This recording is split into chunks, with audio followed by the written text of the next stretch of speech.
aşkları bir problem.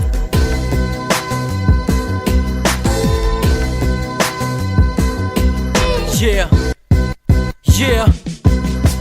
Tek bir şeydeki geri dönsün, bütün umutlarım beni gömmüş herkes. Yaşamaktan bıktım, diğeri de bıkkın, gerçek boğazımı sıktı. Gönül ister hep zor, doğrusu bu, git kalbine sor. Halimi hayra yorma, ol realist. Kaderimi yazan karamsar senarist. Hemen ayılman gerek bir dostum, kendini değerli sandıysan. Bir alışıksan yapıştır olmaya, kırık bir kalp kuru bandıyla. Eskiye dönemez belki, fakat bu zor günlerimizin hatırına. Üstlenemenin anlamı yok, zenci uslanmam yol aldıysam. Dostlar yanımda güneş batarken sahte bir gülücük senden.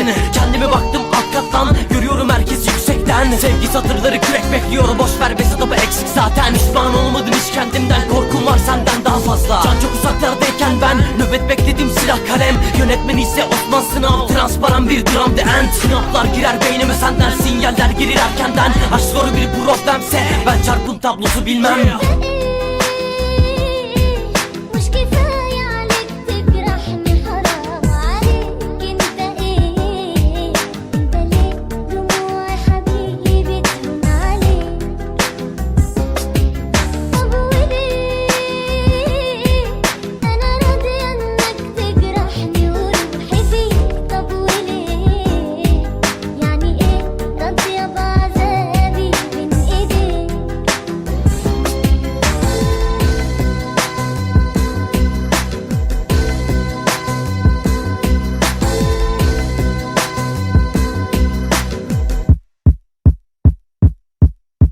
Kurdum düşler yıkılmak üzere, topraktan düzme insan. Yanlış davran, keskin tırpan sensin, hayatta güçlü bir kalkan. Bu sokakta her nefes alışım yaratır kendimi en başlardan. Pişmanlığına karşı şimdi hesabı sor sen taşlardan. Dargın bakışın anlamı kalmadı, boşver geleceğimiz çok farklı. Ağladığım her dakikada yorgun gözlerim kimseyi görmez sandım. Ve uyandım uykumdan, kabuslar bizleri almadan önce. Yazdığım her satırda gerçek aktı, gemiler battı bu gece. Razıysan canımda ol ve aydınlığa çöker bir gölge. Bu bünye acıya dayanmaz, ismim yazmaz paslı bir künye. Sisli bölge sakin, rapçi morfin etkisi herkese tepki. Soru sormak şimdilik yasak, cevaplarımda hain yetki. İzlediğin filme baksana, yaşananlardan kesit bir parça. Perde kapanmaz ani burada, yaşadıklarımız hep mi akılda? Kursatli karanlık vakit, bahsettiğimiz zamandan nakit. Boktan bir hayatınız var, günahını öde hadi taksit taksit.